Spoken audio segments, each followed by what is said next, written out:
কুত্তার বাচ্চা, তোর সাহস কি করে হয় সামান্য আমাদের বাসার গেট দারোয়ান হয়ে আমাকে বিয়ে করেছিস? তোর কি যোগ্যতা আছে আমাকে বিয়ে করার মতো? দেখুন, আমি তো আপনাকে বিয়ে করতে চাইনি। আমার মায়ের চিকিৎসার জন্য অনেকগুলো টাকা লাগবে। যখন আঙ্কেলকে বলি টাকার কথা, তখন সে আমাকে শর্ত দেয় যে আপনাকে বিয়ে করতে হবে। এর বিনিময়ে আমার মাকে চিকিৎসা করানোর জন্য যত টাকা লাগবে সব টাকা দেবে। তাই আমি রাজি হয়ে যাই। তোকে আর কি বলবো, সব দোষ বাবার। বাবা কি করে পারলো আমাকে একটা ছোট লোক গেট দারোয়ান ছেলের সঙ্গে বিয়ে দিয়ে দিতে? বাবার কি মাথা পুরোটাই গেছে নাকি? আঙ্কেল যেহেতু আপনাকে আমার সঙ্গে বিয়ে দিয়েছে, নিশ্চয়ই এর মধ্যে কোনো না কোনো কারণ তো লুকিয়ে আছে। হয়েছে, তোকে আর বলতে হবে না। এখন যা আমার চোখের সামনে থেকে সর। তোকে দেখলেই আমার গায়ে রাগ উঠে যাচ্ছে। তোকে কিন্তু কখন কি উল্টাপাল্টা করে ফেলি আমি নিজেও জানি না। কিন্তু আমাদের তো বিয়ে হয়েছে। কুত্তার বাচ্চা, তোর কত বড় সাহস আমার সামনে বলিস বিয়ে হয়েছে? আমি তোকে স্বামী হিসেবে মানি নাই। তুই এখন সর এখান থেকে। আর তোর ভেতরে যদি উল্টাপাল্টা কোনো চিন্তা থেকে থাকে তাহলে ভালোই ভালোই মাথা থেকে ছেড়ে ফেল, না হলে কিন্তু তোকে জ্যান্ত পুঁতে রাখবো মাটিতে। বুঝেছিস আমার কথা? ঠিক আছে, কিন্তু প্লিজ আঙ্কেলকে কিছু বলবেন না। পরে আঙ্কেল আবার আমার মায়ের চিকিৎসার জন্য টাকা দেবে না, তখন আপনাকে বিয়ে করেও আমি আবার আমার মায়ের চিকিৎসা করাতে পারবো না। বুঝতে পারছি, এখন সর আমার চোখের সামনে থেকে। কাউকে কিছুই বলবো না, যা এখন। কিন্তু ম্যাম, যদি রুম থেকে চলে যায়, আঙ্কেল পুনরায় আমাকে জোর করে রুমের মধ্যে ঠেলে নিয়ে আসবে। এর থেকে বলি কি, আপনি খাটে ঘুমান, আমি সোফায় কিংবা ফ্লোরে ঘুমিয়ে পড়ব। তোর সঙ্গে একই রুমে থাকবো ইম্পসিবল, এটা কখনোই সম্ভব না।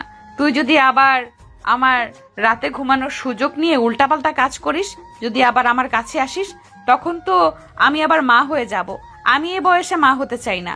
তুই আমার রুমে থাকবি না, বাকিটা আমি দেখে নেব। বাবা যা ইচ্ছা তাই বলুক, তাতে আমার কিছুই যায় আসে না। তার ইচ্ছেতে নিচু না করে তোকে বিয়ে করেছি, কোনো প্রকার সিন ক্রিয়েট না করে। এখনো তো বাসায় অনেক মানুষজন আছে। এর থেকে বলি কি, যতদিন না ওনারা এই বাড়ি থেকে চলে যাচ্ছে, বাড়িটা ফাঁকা হচ্ছে, ততদিন না হয় আমি আপনার রুমে থাকলাম সকলের সামনে। প্লিজ, লোক দেখানো হলেও স্বামী স্ত্রীর মতো ব্যবহার করুন। তারা চলে গেলে পরে না হয় আমরা আমাদের বিষয়টা মীমাংসা করে নিব। কি মীমাংসা মানে? তোকে তো আমার এক সেকেন্ডও দেখতে ইচ্ছে করে না। তোর সঙ্গে আগামী জীবন কিভাবে পার করব, তোকে ডিভোর্স দিয়ে দেব আমি। আমি আমার উকিল বন্ধুর সঙ্গে কথা বলছি। কথাটা বলেই নেহা স্বাধীনের কাছ থেকে সরে গিয়ে ব্যালকনিতে চলে যায়। তারপর নেহা তার ফোন বের করে তার উকিল বন্ধুর কাছে ফোন করে, কথা বলতে লাগে। সরি, আসলে কাজের অনেক চাপ ছিল, তাই তোর বিয়েতে আসতে পারিনি। প্লিজ ক্ষমা করে দে, কিছু মনে করিস না। অন্য কোনো এক সময় ফ্রি হয়ে তোকে আর তোর স্বামীকে গিয়ে দেখে আসবো। প্লিজ কিছু মনে করিস না তুই। আরে রাখ তুই মনে করা। বাবা জোর করে আমাকে বিয়ে দিয়ে দিয়েছে, কি কারণে তাও জানি না। প্লিজ, এই থেকে আমি মুক্তি চাই। বিয়ে দিয়েছে কার সঙ্গে জানিস? আমার বাসাতে যে কাজের ছেলেটা ছিল না, ওই ছেলেটার সঙ্গে, যাকে দেখলেই আমার গায়ে 100 ডিগ্রি রাগ উঠে যায়। তাকে নিয়ে কিভাবে আগামী জীবনটা চলবো বলতে পারিস তুই একবারও? দেখ, আমি ভালো করে জানি আঙ্কেল যা করবেন ভেবেচিন্তেই করবেন। তোর খারাপ হোক এমন কোনো কাজ আঙ্কেল করতে যাবেন না। নিশ্চয়ের মধ্যে কোনো না কোনো কারণ আছে, সে কথা বাদ। তা তুই এখন কি করতে চাচ্ছিস সেটা আমাকে খুলে বল। আমি তোকে সে সম্পর্কে ভালো একটা পরামর্শ দিই। হ্যাঁ, তোদের বাসার দালানকে দেখে আমার মোটে মনে হয় না ও ছোট গরিব ঘরের একটা ছেলে। দেখে তো মনে হয় বড়লোক ফ্যামিলির ছেলে। দেখিস না কথাবার্তা, হাঁটা চলা, শরীরের পোশাক আশাকের কি অবস্থা। তুই আবার উল্টাপাল্টা কথা বলছিস? ঠিক আছিস নাকি নেশা টেশা করেছিস? ওই ছেলেটা যদি বড়লোক ফ্যামিলির হতো তাহলে কি আমার বাসাতে চাকরি করতো? তা বাদ দিয়ে সে সব কথা। তোকে যার জন্য ফোন করেছিলাম, আমি ডিভোর্স চাই ওর কাছ থেকে, তাও আবার খুব শীঘ্রই। ওর সঙ্গে একই বেডে শুয়ে থাকা তো দূরে থাক, এক রুমে থাকতে পারবো না। ওর কাছ থেকে মুক্তি চাই, তাই তোকে ফোন করেছি। আমি কিভাবে কি করলে খুব তাড়াতাড়ি ডিভোর্স মিলবে ওর কাছ থেকে? দেখ, ডিভোর্স চাইলে তো আর সম্ভব না। ডিভোর্স হাতের মোয়া না। ডিভোর্স হতে গেলে কিছু আইন আছে, এইগুলো ফলো করতে হয়। তোদের তো বিয়ে হয়েছে আজকে, ডিভোর্স নিতে গেলে কমপক্ষে 6 মাস একসাথে থাকতে হবে। এরপর ডিভোর্সের জন্য অ্যাপ্লাই করলে পরবর্তীতে যদি ছেলে কিংবা মেয়ে রাজি না হয় ডিভোর্স অনেকটাই চাই না, কিন্তু টাকা দিলে হয়ে যায়। যত টাকা লাগে তত টাকা দেব, তুই সেটা নিয়ে ভাবিস না। কিন্তু ওর কাছ থেকে আমি আজকে ডিভোর্স চাই, এবং এখনই। দেখ, পাগলের মতো করিস না, বললাম তো কমপক্ষে বিয়ের 6 মাস পর ডিভোর্স নিতে হয়, এর আগে নেওয়া যায় না। 6 মাস পরে এই বিষয় নিয়ে আলোচনা করবি। এখন ফোন রাখ। আর আজ বাসরাত, এটা কিন্তু অনেক মধুর হয়, বাসরাতটা সেরে ফল, তারপর না হয় এই বিষয় নিয়ে চিন্তা করিস। রিফাত, তোকে যদি কাছে পাই তাহলে যে কি করব আল্লাহই জানে। তুই কি বললি? আমার জামাইকে দেখা করতে আসবি, তাই না? তোকে গরম মরিচ ভর্তা করে খাওয়াবো। আর কি বললি? বাসর রাত, তাই না? দেখ রুমে গিয়ে ওর কি অবস্থা করি, পুরো রাত ঘুমাতে দেব না ওকে। তুই তো আমার একটা কথাও শুনতে পাস না। তারপরে বলছি, ছেলেটা অনেক ভালো, আমার দেখে ওকে মনে হয়েছে। আর ওর মধ্যে কোনো না কোনো রহস্য লুকিয়ে আছে, সেটা উন্মোচন কর। যদি তাও না পারিস, ওর সঙ্গে একটু মিলেমিশে দেখ, তাহলে বুঝতে পারবি ছেলেটা কত ভালো। আর আমি বলবো কি, যদি পারিস তাহলে ছেলেটাকে মেনে নিয়ে ওর সাথে আগামী দিনের পথ চলার চেষ্টা করিস। রাখ ফোন।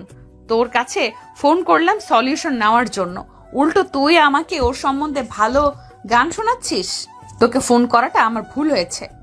নেহার কথা শুনে ওই পাশ থেকে রিফাত হাসতে লাগে। নেহার আরও রাগ উঠে যায়। মাথাতে নিজের রাগ আর কন্ট্রোল করতে না পেরে নিজের শরীরে থাকা লেহেঙ্গার কোনাটা ফ্লোরে ছুঁড়ে মেরে 2 হাত শক্ত করে নেয়। স্বাধীনের ওপরে নেহার রাগ দ্বিগুণ হতে লাগে। রেগে রুমের ভেতরে প্রবেশ করে দেখে খাটের উপরে স্বাধীন মাটির দিকে তাকিয়ে কিছু একটা ভাবছে। খাটে বসার কারণেই নেহা আরও রেগে যায়। রেগে তার স্বাধীনের কাছে গিয়ে স্বাধীনের কলার চেপে ধরে ঠাস ঠাস করে দুটো থাপ্পড় লাগিয়ে দেয়। তারপর স্বাধীনকে বলতে লাগে, কুত্তার বাচ্চা, ছোট লোকের বাচ্চা, তোর সাহস কি করে হয় আমার খাটে বসার? তোর যোগ্যতা কি আছে আমার খাটের উপরে বসে থাকার? তোকে আর কি বলবো, যে বাবা একটু সুযোগ দিয়েছে অমনি আমার উপর হস্তক্ষেপ শুরু করেছিস। এর কারণে তো তোদের মতো ছোট লোকদের আমি একদমই দেখতে পারি না। তোর দোষ নেই, মনে হয় তো মার দোষ আছে। না হলে ছেলেটা কিভাবে মেয়েদের দিকে লেলিয়ে দেয়, বড় লোকের মেয়েকে বিয়ে করতে দেয়? সব অভিনয়। তুই কি বললি? তোর মায়ের অসুখ হয়েছে, তাই না? চিকিৎসা করতে টাকা লাগবে। আচ্ছা, তোর বাবা নেই, এই অল্প বয়সে আমাদের বাসার দারোয়ানের কাজ করিস, এখন আবার টাকা হাতে নেওয়ার জন্য আমার বাবাকে ভুলভাল বোঝাচ্ছিস। আসলে তোর বাবার পরিচয় নেই বুঝি? তোর মা। নেহার কথাটা শেষ না হতেই স্বাধীন নেহার মুখ চেপে ধরে। তারপর নিজের রাগকে আর কন্ট্রোল করতে না পেরে পরে স্বাধীন নেহার গালে ঠাস ঠাস করে 2টা থাপ্পড় লাগিয়ে দেয়। তারপর নেহার হাত চেপে ধরে খাটের উপর ফেলে দেয়। তারপর নেহার শরীরের উপরে উঠে পড়ে স্বাধীন। অন্যদিকে নেহা স্বাধীনের এই ভয়ঙ্কর রূপ দেখে অবাক হয়ে যায়, কারণ ভাবতেই পারেনি সাদাসিধা একটা ছেলে এতটা ভয়ঙ্কর রূপ ধারণ করতে পারবে। স্বাধীনের হাত থেকে অনবরত ছোটার চেষ্টা করে নেহা, কিন্তু স্বাধীন রেগে নেহাকে শক্ত করে ধরার কারণে হাত ছাড়াতে পারল না। নেহার 2 হাত লাল হয়ে যায়। নেহা অনবরত স্বাধীনকে বলে, কুত্তার বাচ্চা, দেখ তুই একদম ভালো করছিস না, আমাকে ছেড়ে দে, না হলে তোর খবর আছে। তুই কিভাবে আমাদের বাড়িতে থাকিস, তোর মার চিকিৎসার জন্য কিভাবে আমার বাবার কাছ থেকে তুই টাকা নিস, আমি এটা দেখে নেব। ভালোই ভালোই বলছি, ছেড়ে দে, না হলে। কথাটা শেষ না হতেই স্বাধীন নেহার ঠোঁটের সঙ্গে ঠোঁট লাগিয়ে চুষতে লাগে। অন্যদিকে নেহা স্তব্ধ হয়ে পুতুলের মতো তাকিয়ে থাকে ওপরের দিকে। স্বাধীনের প্রত্যেকটা স্পর্শ কেমন যেন তীক্ষ্ণ লাগে নেহার। অনবরত স্বাধীন কিস করতেছে, প্রত্যেকটা কিসেই নেহা কেঁপে কেঁপে উঠতে লাগে। নিজেকে আর সামলাতে না পেরে স্বাধীনের মাথার পেছন দিয়ে ধরে নিজের সঙ্গে আরো শক্ত করে জড়িয়ে নেয় নেহা। এই প্রথম কোনো ছেলের স্পর্শ পাচ্ছে, তা আবার এত গভীরভাবে। প্রায় 5 মিনিট পর স্বাধীন নেহাকে ছেড়ে দেয়। স্বাধীন আর নেহা দুজনেই হাঁপাচ্ছে যেন, আর কিছুক্ষণ কিস করলেই দুজনেই মারা যেত। দুজন দুজনার দিকে রোমান্টিক দৃষ্টিতে কিছুক্ষণ তাকিয়ে থাকার পর নেহা নিচ থেকে সরে গিয়ে স্বাধীনের ওপরে উঠে পড়ে। তারপর স্বাধীনের গলায় ঘাড়ে অনবরত কিস করতে লাগে। দুজনে বাঁধ ভেঙে যায়। সেই হারিয়ে যায় দুজনের এক ভালোবাসার অতল গভীরে। সেইভাবে ফিরে যায় 2 ঘন্টা। নেহা স্বাধীনের বুকের উপরে শুয়ে থাকে। নেহার চুলগুলো স্বাধীনের মুখের উপরে পড়ছিল। ওভাবেই দুজন ঘুমিয়ে পড়ে। সকালবেলা নেহার ঘুম ভাঙতেই নিজেকে আবিষ্কার করে স্বাধীনের বুকের ওপর। এইটা দেখে অনেকটাই অবাক হয়ে নিজের দিকে তাকাতেই দেখে গায়ে বিন্দুমাত্র কোনো পোশাক নেই। এইটা দেখে জোরে চিল্লানি দিয়ে ওঠে। স্বাধীনের ঘুম ভেঙে যায়। নেহার মুখ চেপে ধরে। আরে পাগল নাকি আপনি এভাবে চিৎকার করছেন? মানুষ তো উল্টাপাল্টা কিছু ভাববে, বলবে সবাই বাসর করে রাতে, এ আবার দেখি ভিন্ন সকালে করছে। স্বাধীনের কথা শুনে নেহা একটু রাগী দৃষ্টিতে তাকায়। স্বাধীন ভয় পেয়ে নেহার মুখ থেকে হাত পুড়িয়ে সরিয়ে ফেলে। তারপর নেহা ঠাস ঠাস করিয়ে থাপ্পড় লাগিয়ে দেয় স্বাধীনকে। স্বাধীন তার দুই হাত দিয়ে দুই গাল চেপে ধরে নেহার দিকে অবাক দৃষ্টিতে তাকায়। কুত্তার বাচ্চা, তোর এত বড় সাহস! তুই আমার সঙ্গে রাতে সুযোগ পেয়ে উল্টাপাল্টা কিছু করে ফেলছিস। এর কারণে তোকে এক রুমে নিয়ে থাকতে চাইনি। এখন তো বুঝতে পারলাম তুই সব ছেলের মতোই দেহের পাগল। সুযোগ পেয়ে আমার উপর ঝাঁপিয়ে পড়েছিলি তুই। দেখুন ম্যাম, উল্টাপাল্টা কথা বলবেন না। হ্যাঁ, আপনি আমার মার সম্বন্ধে বাজে কথা বলার কারণে আমি অনেকটা রেগে যাই, তাই আপনাকে কিস করে বসি নিজের অজান্তেই। কিন্তু ছেড়ে দিয়ে ফাঁকে যেতে যাব, ঠিক তখনই আপনি আবার আমাকে আপনার কাছে নিয়ে আসেন। তারপরে কি হলো? হয়েছে, তোকে আর আমার নামে গান গাইতে হবে না। এখন এখান থেকে সর যদি ভালো চাস। আর হ্যাঁ, আজ যা হয়েছে এই বিষয়ে কেউ জানে না, বাইরে যেন না জানে, ঠিক আছে? যদি জানতে পারে তাহলে তোর একদিন কি আমার একদিন। আর হ্যাঁ, আমি যদি বাবুর মা হই তাহলে তোকে কিন্তু একদম শেষ করে ফেলবো। যেহেতু করে ফেলেছি সেহেতু বাবু হতেও পারে। আপনি একটা পিল খেয়ে নিয়েন, এতে আর কোনো ভয় থাকবে না। হাসি মাখা মুখ নিয়ে কথাটা বলতে স্বাধীন দেখে নেহার রেগে মেগে স্বাধীনকে তেড়ে মারতে আসে। ঠিক তখনই স্বাধীন নেহার দিকে তীক্ষ্ণ চোখে দিয়ে তাকিয়ে বলে, আরে ম্যাম, আমাকে মারার জন্য আপনি অনেক সময় পাবেন। আগে কিছু পরিধান করে নিন, না হয় আপনাকে আবার পাঠকরা বাজে নজরে তাকিয়ে দেখবে। কি বললি তুই? এইখানে আবার পাঠক কোথা থেকে আসবে? নিশ্চয়ই তুই রুমের মধ্যে কোথাও না কোথাও গোপন ক্যামেরা ফিট করে রেখেছিস। তোকে দেখে তো বিন্দু আর বিশ্বাস হচ্ছে না আমার, কারণ তুই আমার বাবার কাছ থেকে ওই ভিডিওটা দেখিয়ে কোটি কোটি টাকা আত্মসাৎ করতে পারবি। আমি ভালো করে তোর মতলবটা বুঝতে পেরেছি। সবাই আপনাকে আর আপনার বাবাকে বাজে কথা বলার আগে আমাকে বলবে, কারণ আপনার নামের সঙ্গে এখন আমার নাম জড়িয়ে আছে। ম্যাডাম, ও সরি, মিসেস নেহা। কুত্তার বাচ্চা, তোর সাহস কি করে হয় আমার নাম বলে ডাকার? এই জন্যই বলছি তুই আমাকে বিয়ে করেছিস যেন আমার নাম ধরে ডাকতে পারিস, আমার বাবাকে ভুলভাল বুঝিয়ে। কথাটা বলেই যেই নেহা স্বাধীনের গালে থাপ্পড় দিতে যাবে, ঠিক তখনই নেহার দুই হাত ধরে ফেলে স্বাধীন। তারপর নিজের দিকে নিয়ে এসে নেহাকে তার সঙ্গে একত্র করে নেয়। অন্যদিকে নেহা অনবরত ছোটার চেষ্টা করে, কিন্তু স্বাধীন নেহাকে কিস করার সঙ্গে সঙ্গে নেহা চুপ হয়ে যায়। একটু পর যখন স্বাধীন নেহাকে ছেড়ে দেয়, নেহা স্বাধীনকে উদ্দেশ্য করে কিছু বলতে যাবে, তার আগে নেহার কোনো কথা না শুনে সোজা স্বাধীন নেহার ওয়াশরুমে চলে যায়। অন্যদিকে নেহা এই পাশ ওই পাশ তাকিয়ে দেখে তার লেহেঙ্গা আর শাড়ি ফ্লোরে পড়ে আছে। তারপর সেই পোশাক পরিধান করে নিয়ে খাটের উপরে বসে হাত রাখতেই হাতে পিচ্ছিল কিছু একটা অনুভব করে। নেহা ওইদিকে তাকাতেই দেখে রক্ত। এইটা দেখে অনেক লজ্জা পায়, তাই তড়িঘড়ি করে বিছানার চাদরটা সরিয়ে অন্য একটা বিছানার চাদর পেরে দেয়। তারপর স্বাধীনের ওয়াশরুম থেকে বের হয়ে আসার অপেক্ষা করতে লাগে। একটু পর স্বাধীন ওয়াশরুমের দরজা হালকা খুলে মাথা বের করে নেহাকে উদ্দেশ্য করে বলে, এই যে মিসেস নেহা, ওইখানে দেখেন একটা ব্যাগ আছে, আঙ্কেল দিয়েছিল, ওইটাতে জামা কাপড় আছে। আমার ব্যাগটা একটু দিবেন প্লিজ। নেহা স্বাধীনের কথা শুনে অন্য পাশ ফিরে তাকায়। ঠিক তখনই স্বাধীন বুঝতে পারে এইভাবে বললেই নেহা দিবে না, তাই কথা উল্টিয়ে স্বাধীন পুনরায় বলে, সরি মিসেস নেহা বলার কারণে। ম্যাম প্লিজ আমাকে ওই প্যাকেটটা দিবেন, আমার জামা কাপড় আছে, দিলে অনেক উপকৃত হতাম। না হলে আমাকে আবার আপনার সামনে উলঙ্গ হয়ে আসতে হবে। আপনি কি চান আমি আবার আপনার সামনে উলঙ্গ হয়ে আসি, আপনার সঙ্গে আবার রাতের ওই কাজটা করি। স্বাধীনের কথা শুনেই নেহা একটু ভয় পেয়ে যায়। রাতের কথা মনে হতেই তারপর তাড়াহুড়ো করে সোফার উপর থেকে প্যাকেটটা নিয়ে স্বাধীনের হাতে দিয়ে আসতে যাবে, ঠিক তখনই স্বাধীন নেহার হাত চেপে ধরে নেহা পেছন দিকে না তাকিয়ে হাত ছাড়ানোর চেষ্টা করতে থাকে অনবরত, কিন্তু স্বাধীন সরে না।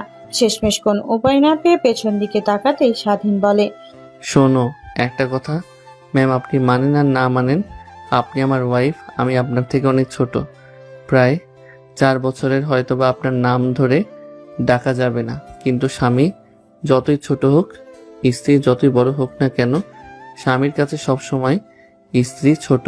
এই কথাটা মনে রাখবেন, দ্বিতীয়বার যেন বলা না লাগে। হ্যাঁ, আইসে আমার স্বামী। আমি একদিনের যে টাকা খরচ করি তুই সেই টাকা ইনকাম করতে 1 মাস সময় লাগে, বুঝলি? আমার চলাফেরা ভরণ পোষণ তুই কখনোই দিতে পারবি না। উল্টো আমার বাবার উপরে থেকে খাবি আর বড় বড় গলায় বলবি, স্বামী তুই আজকে যা করলি না আমার সঙ্গে, এটার জন্য তোকে পস্তাতে হবে, মনে রাখিস। আর কি বললি? একটু পর না হয় সব টের পেয়ে যাবি। স্বাধীন নেহার কথার আগামাথা কিছুই বুঝতে পারে না। তারপর নেহাকে ছেড়ে দেয়। গোসল করে বাইরে এসে পোশাক পরে, তারপর ড্রেসিং টেবিলের সামনে গিয়ে হেয়ার ড্রায়ার করতে লাগে। চুলগুলো যেন তাড়াতাড়ি শুকিয়ে যায়। এটা দেখেই নেহা একটু অবাক হয়, কারণ স্বাধীন কখনো হেয়ার ড্রায়ার চিনবে না, কারণ সে তো অনেক গরিব। এটা দেখে একটু নেহা বরকে ওঠে, কিন্তু স্বাধীনকে বুঝতে দেয় না। তারপর ওয়ার্ড্রপের ভেতর থেকে একটা 3 পিস নিয়ে ওয়াশরুমের দিকে যেতে যাবে, ঠিক তখনই পেছন থেকে স্বাধীন বলে, দেখুন ম্যাম, আপনার তো বিয়ে হয়েছে। যদি বাড়িতে থাকা সবাই দেখে যে আপনার শরীরে 3 পিস পরা, তাহলে সবাই একটু ভিন্ন মাইন্ডে দেখতে পারে। আপনি শাড়ি পরুন, তাহলে সবাই ভালো বলবে। তোর কথা শুনে আমি কেন চলতে যাব? আমার যা ইচ্ছা তাই করব, এতে বাইরের মানুষ যা বলুক বলুক না কেন। আপনার ভালোর জন্যই বলছি, কেননা যদি 3 পিস পরে ওয়াশরুম থেকে বের হন, তাহলে যেইভাবেই হোক আমি আপনাকে শাড়ি পরিয়ে ছাড়বো। আর আমি যা একবার ভাবি তাই করে ছাড়ি। এখন বাকিটা আপনার ইচ্ছা, জোর করে শাড়ি পরবেন নাকি নিজ ইচ্ছাতেই। স্বাধীনের কথা শুনে নেহা ভয় পেয়ে যায়। এই গল্প কিছুক্ষণের মধ্যে স্বাধীনকে চিনে ফেলেছে। হারে হারে যা বলে তাই করবে, তাই ভয় পেয়ে নেহা পুনরায় ওয়ার্ড্রোব কাছে যায়। তারপর 3 পিস রেখে একটা শাড়ি নিয়ে ওয়াশরুমে চলে যায়। প্রায় 30 মিনিট পর ওয়াশরুম থেকে বের হয়ে স্বাধীন নেহার দিকে তাকিয়ে অবাক হয়ে যায়। স্বাধীনকে অবাক হয়ে তার দিকে তাকাতে দেখে নেহা বলে, কিরে, তুই অমন ভাবে তাকিয়ে আছিস কেন? আসলে আমি শাড়ি পরতে পারি না, তাই শুধু ব্লাউজ পরে বের হয়েছি। তুই একটু আমাকে শাড়ি পরিয়ে দিত। এত বড় মেয়ে হয়ে গেছেন আর শাড়ি পরতে পারেন না? হ্যাঁ, আসলেই আমি শাড়ি পরতে পারি না। আমি ছোটবেলা থেকেই শুধু 3 পিস আর ছেলেদের মতো জিন্স প্যান্ট আর শার্ট পরে বাইরে দিয়ে ঘুরে করেছি। এখন এত কথা না বলে শাড়ি পরিয়ে দিবি কিনা বল, না হলে আমি মাকে ডাক দিয়েছি। আচ্ছা ওয়েট, শাশুড়ি মাকে ডাকতে হবে না, আমি শাড়ি পরিয়ে দিচ্ছি আপনাকে। কথাটা বলে স্বাধীন নেহার কাছে গিয়ে নেহার হাত থেকে শাড়ি নিয়ে পরিয়ে দিতে লাগে। কুচিগুলো যে ভেতরে ঢোকাতে যাবে, ঠিক তখনই নাভিতে স্বাধীনের হাত স্পর্শ করলে নেহা কেঁপে ওঠে। ঠিক তখনই স্বাধীন নেহার দিকে তাকায়, দেখে চোখ বন্ধ করে ওপরের দিকে তাকিয়ে আছে। স্বাধীনের মনে একটু দুষ্টু বুদ্ধি আসে, তাই নেহার নাভিতে একটা চিমটি দিয়ে ওঠে। ঠিক তখনই নেহাল ধ্যান ভেঙে যায়। স্বাধীনের দিকে তাকাতেই রাগী দৃষ্টিতে, তারপর মাথাতে আলতো করে একটা থাপ্পড় দিয়ে নেহা ড্রেসিং টেবিলের সামনে চলে যায়। তারপর তার নিজের চুল হেয়ার ড্রায়ার করতে লাগে। স্বাধীন যে খাটের উপরে শুয়ে পড়ে, তারপর নেহাকে উদ্দেশ্য করে প্রশ্ন করে, রুমের ভিতরে কেউ এসেছিল কি? স্বাধীনের কথা শুনে নেহা ভ্রু কুঁচকে তাকাতেই তারপর নেহা বলে, না, কেউ আসেনি। তাহলে বেডের চাদরটা কেমন যেন চেঞ্জ লাগছে। আপনি কি পরিবর্তন করেছেন নাকি? স্বাধীনের কথা শুনেই নেহা স্বাধীনের দিকে রাগিয়ে দৃষ্টিতে দেখে, তারপর বলতে লাগে, রাতে তো আমাকে পেয়ে পশুদের মতো খুবলে খেয়েছিস। পুরো বেডে রক্ত যেটা লেগেছিল, যদি কেউ এসে দেখে তাহলে কি মনে করবে? তাই পরিবর্তন করে ফেলেছি। কথাটা বলে নেহা পুনরায় তার চুল শুকাতে লাগে। অন্যদিকে স্বাধীন বেডে শুয়েছিল। ঠিক তখনই দরজায় কেউ এসে কড়া নাড়ে। স্বাধীন বেড থেকে উঠে দরজা খুলে দিয়ে দেখে এই বাসার কাজের মেয়ে। দরজা খুলতে স্বাধীনকে দেখতে পেয়ে কাজের মেয়েটা ছলছল দৃষ্টিতে তাকিয়ে বলে, আপনাকে আর নেহা ম্যামকে সবাই নিচে ডাকছে, খাবার টেবিলে আপনাদের জন্য সবাই অপেক্ষা করছে। আচ্ছা যাও, আমরা একটু পরে আসছি। স্বাধীনের কথা শুনে মেয়েটা তার চোখ মুছে ফেলে। স্বাধীন দেখে রীতিমতো অবাক হয়ে যায়। তারপর দরজা লাগিয়ে দেয়। খাটের উপরে বসে পুনরায় বসতে বসতে স্বাধীন মেয়েকে উদ্দেশ্য করে বলে, আমার কেন জানি মনে হচ্ছে যে আপনাদের বাসায় কাজের মেয়েটা আমাকে ভালোবাসে। দেখছি কালকে থেকে আমাদের বিয়ে হওয়ার পর থেকে অনেক কান্না করছে আমার কাছে আসার সঙ্গে সঙ্গে। হ্যাঁ, ঠিকই ভেবেছিস। আমার কাছে এসে অনেক কিছু ভালো কথা বলে তোর সম্বন্ধে আমি বুঝতে পেরেছি তোকে ভালোবেসে তোর জন্য কাজের মেয়ে পারফেক্ট। আমি না, বুঝলি, কুত্তার বাচ্চা। ধ্যাত, আপনার সঙ্গে কোনো কথাই বলবো না, শুধু বকা দেন। আপনি তো শিক্ষিত একজন মেয়ে, তাহলে এমন বকা দেন কেন? জানেন না বকা দেওয়া একদমই খারাপ? আর প্রতিনিয়ত কুত্তার বাচ্চার সঙ্গে আমার তুলনা করেন। কথাটা বলেই স্বাধীন খাটের উপর পুনরায় শুয়ে পড়ে, ওপরে থাকা ফ্যানের দিকে তাকিয়ে স্বাধীন আনমনেই ভাবতে লাগে।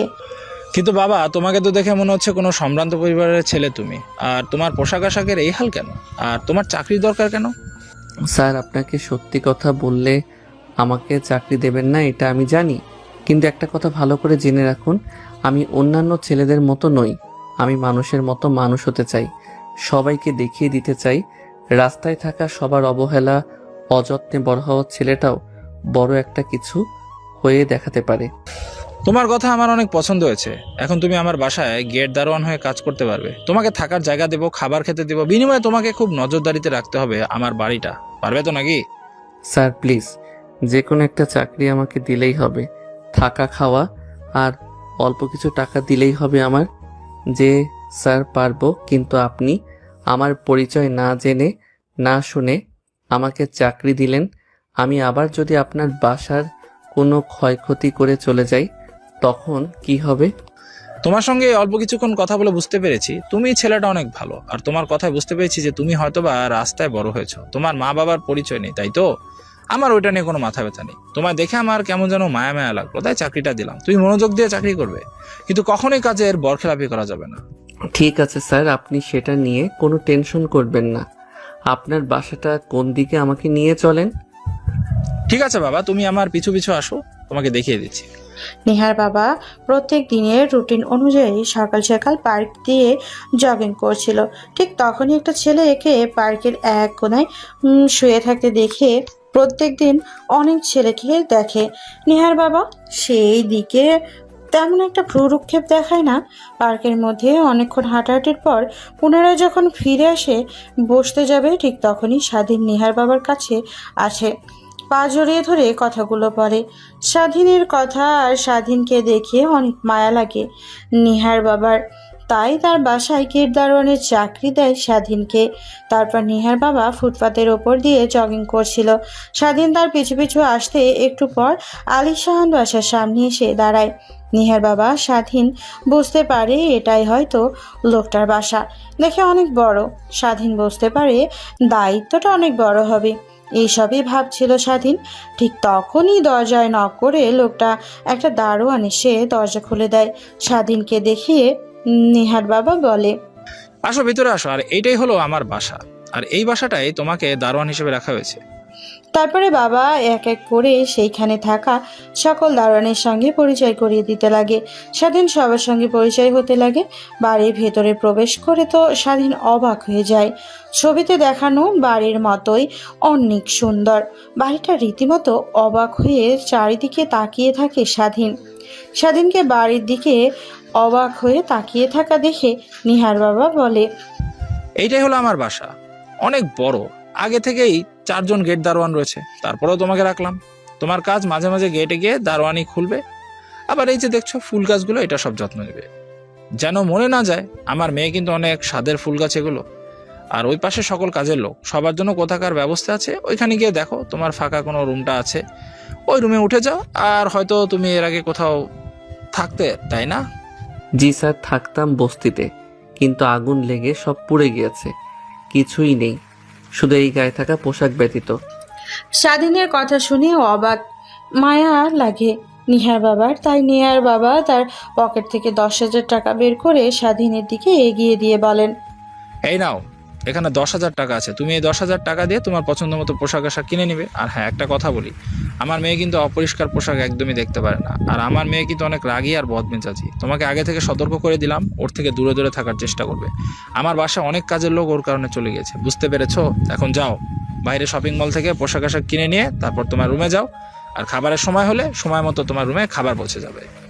নিহার বাবার হাত থেকে স্বাধীন টাকাগুলো নিয়ে নেয়। নিহার বাবাকে অনেক কৃতজ্ঞ দেখাতে লাগে। শেষমেশে স্বাধীন টাকাগুলো নিয়ে বাসার বাইরে চলে যায়। তারপর ফুটপাত থেকে কিছু জামাকাপড় কিনে নেয়। অবশিষ্ট স্বাধীনের কাছে 3,000 টাকা থাকে, সে দিয়ে আরও অনেক কিছু কিনে নেয়। তারপরে সেই সব নিয়ে সোজা বাড়িতে চলে আসছে। তারপর ওই বাসার কাজের লোকদের থাকার জন্য কোয়ার্টারে গিয়ে একটা রুম দেখে ফাঁকা ওই রুমে উঠে পড়ে স্বাধীন। বিকেলবেলা স্বাধীন দেখতে পায় ফুল গাছের নিচে অনেক ঘাস জমেছে। এইটা দেখে স্বাধীন গিয়ে ফুল গাছের নিচ থেকে ঘাস উঠাতে লাগে। ঠিক তখনই পেছন থেকে নেহা এসে স্বাধীনের কলার চেপে ধরে, দাঁড় করাই। স্বাধীন দেখতে তো অবাক হয়ে যায়। কে আপনি, আর আমার কলার চেপে ধরলেন কেন? আমি আপনার কি ক্ষতি করেছি? কথাটা বলেই নেহা তার পায়ে থেকে স্যান্ডেল খুলে স্বাধীনকে মারতে লাগে। এটা দেখে সেখানে থাকা একটা লোক দৌড়ে এসে নেহা ম্যামের উদ্দেশ্যে বলে, আরে মা, বাদ দাও, এই ছেলেটা নতুন, তোমার বাবা রেখেছে দারোয়ান হিসেবে, পাশাপাশি বাগানটা দেখাশোনা করার জন্য। আর তোমাকে চিনতে পারেনি, তাই হয়তো তোমাকে এই উদ্ভট প্রশ্ন করেছে। তুমি ওকে ক্ষমা করে দাও। হ্যাঁ, ও তাহলে তুই নতুন, যা, এবারের মতো তোকে মাফ করে দিলাম, কিন্তু নেক্সট টাইম থেকে তুই একদমই আমার এই ফুল গাছের কাছাকাছি আসবি না। আর আমাকে দেখতে পেলে তুই তখনই আমাকে সালাম দিবি, বুঝলি? না হলে কিন্তু তোর খবর আছে। কিন্তু ম্যাম, আমাকে তো আঙ্কেল এই বাগান দেখাশোনা করার জন্য রেখেছে, পাশাপাশি রাতের বেলা দারোয়ান হিসেবে। আমি বাগান দেখাশোনা না করলে কে করবে? স্বাধীনের মুখ থেকে নেহা তার বাবাকে আঙ্কেল ডাক শুনে অনেকটা রেগে যায়। রাগে স্বাধীনকে পুনরায় ঠাস ঠাস করে 3টে থাপ্পড় লাগিয়ে দেয়।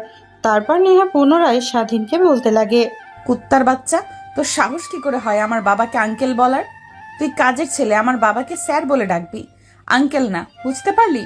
আর হ্যাঁ, আমার ফুল গাছ দেখাশোনা করবি, কিন্তু একটা কাজ যদি মরে যায় তাহলে কিন্তু তোর খবর আছে, বুঝলি? ঠিক আছে ম্যাম, আমি আপনার ফুল গাছগুলো যথাযথ চর্চা করব, এটা নিয়ে আপনার ভাবতে হবে না একদমই। তারপর নেহা ওইখান থেকে আর এক মুহূর্ত না দাঁড়িয়ে থেকে পুনরায় বড় বাসার ভেতরে ঢুকে যায়। স্বাধীন গাছগুলো চর্চা করতে লাগে। এভাবে কেটে যায় বেশ কয়েকটা দিন।